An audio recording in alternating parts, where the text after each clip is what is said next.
The world United channel में आपका स्वागत है। यह वीडियो डॉक्टर युगांधर के व्हाट इज़ हारा का हिंदी अनुवाद है। आज हम जानेंगे कि हारा क्या है, इसको कैसे जागृत किया जाता है। तो हारा क्या है? हारा आपकी चेतना का केंद्र है। हारा आपकी जीवन शक्ति का केंद्र है। हारा आपके अंतर्ज्ञान का केंद्र है। हारा आपकी दीर्घ आयु का केंद्र है।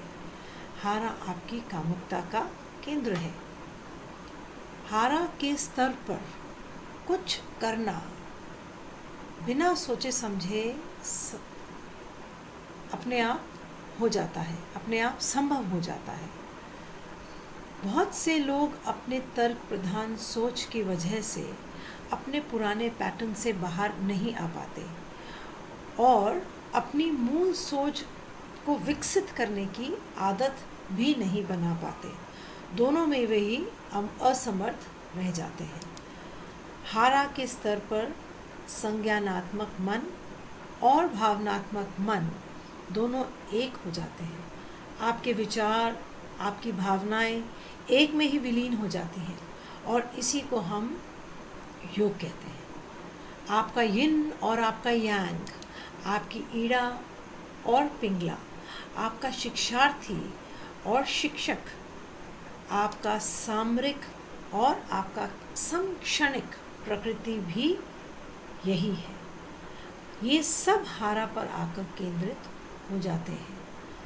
हारा उन्मूलन का भी केंद्र है, दोनों स्तर पर, भौतिक और आध्यात्मिक। भौतिक स्तर पर एलिमेंट्री सिस्टम, गैस्ट्रोइंटेस्टाइनल सिस्टम के माध्यम से सभी कचरे को खत्म करता है और आध्यात्मिक स्तर पर मानस के सभी अज्ञान को समाप्त कर उसको हमेशा के लिए भंग करता है। जो ब्रह्मांड के हृदय के नीचे हारा में जाकर पृथ्वी के केंद्र में स्थित हो जाता है, उसे हम हारा लाइन कहते हैं। धरती माँ यानी कि ये पृथ्वी हमारी सबसे बड़ी रक्षक है, जिसे हम मैटर या पदार्थ कहते हैं।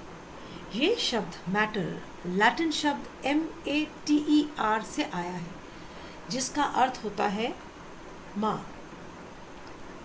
धरती माँ आपको वह सब प्रदान करती है जो आपको आपके केंद्र से जोड़ता है। धरती माँ के केंद्र से अपने आप को जोड़ना, अपने केंद्र से अपने आप को जोड़ना, ये ब्रह्मांड का संपूर्ण रहस्य है।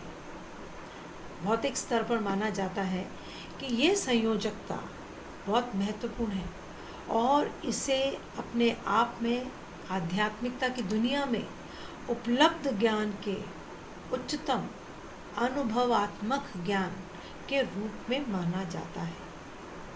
ब्रह्मांड में अपने आप को जागृत करना, फिर अपने आप को अपने हारा से जोड़ना, जो धरती माँ के मुख्य भाग से जुड़ा है, अध्यात्म की दुनिया में सबसे बड़ी सीख है। और यह सांस के माध्यम से होता है। जैसा कि मैंने बताया कि सांस को केंद्रीय और आंतरिक बनाना है।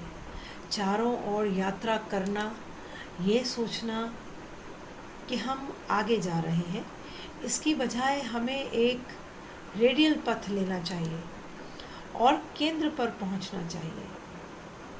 रेडियल पथ को हम विकास के पथ का मार्ग भी कह सकते हैं।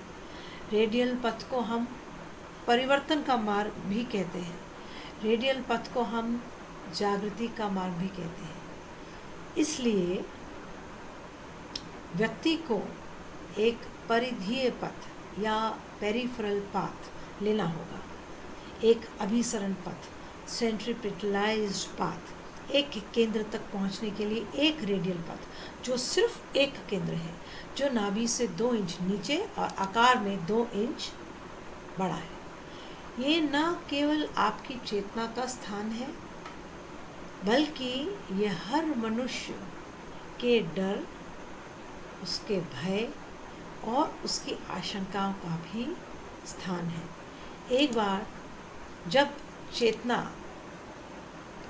हारा में के स्तर पर जागृत हो जाती है तो आपकी ये सारी आशंकाएं, आपका सारा डर अपने आप पिघल जाता है, चला जाता है और ये आपको अधिक तरल, अधिक लचीला, अधिक लोचदार, फ्लेक्सिबल और प्राकृतिक रूप से एक विकसित आत्मा या एनलाइटेंड बीइंग बनाता है।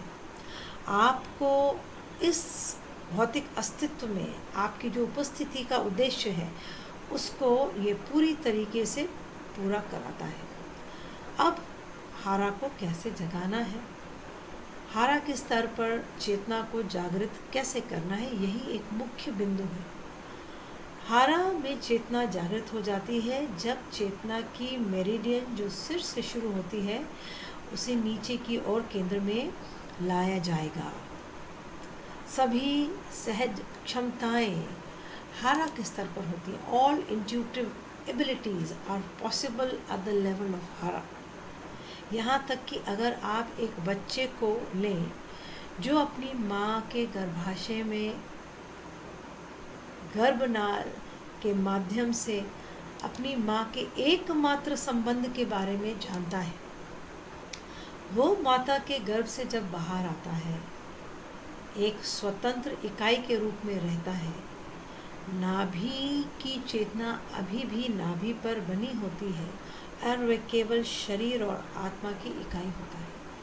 केवल 7वें वर्ष से वयस्क होने के लिए, जहाँ वह एक शारीरिक, एक मानसिक, एक आत्मिक इकाई के रूप में परिभाषित हो जाता है और अब धीरे धीरे उसे एक भावनात्मक इकाई से एक विचारशील इकाई में बदल दिया जाएगा।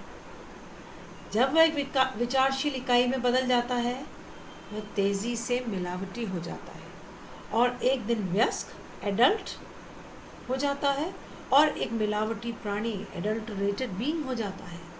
बहुत से लोग एक एडल्टरेटेड बीइंग, मिलावटी प्राणी के रूप में ही मर जाते हैं, लेकिन एक जीवन काल में वो फिर से बच्चे बनने के महत्व को समझता है और फिर से सीखता है वापस से बच्चा होना। अब उसे बच्चे को, मतलब खुद को जन्म देना होता है। जैसे एक जैविक माता पिता द्वारा एक जैविक जन्म होता है, ठीक उसी तरह एक आध्यात्मिक जन्म भी है, परंतु इसे स्वयं के लिए स्वयं को ही मनुष्य को जन्म देना पड़ता है।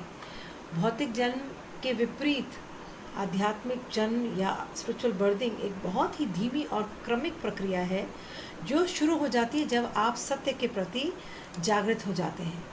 इस जागृति के लिए श्वास एक मुख्य बिंदु है, एक मुख्य कुंजी है। आपको आपके हारा से जोड़ना, आपको और केंद्रित करना, आपको हारा में केंद्रित करने के लिए आपको अपने श्वास को उधर से लेना होगा, श्वास को उधर से होना चाहिए। यही हारा है और यही हारा में केंद्रित होने की प्रक्रिया है।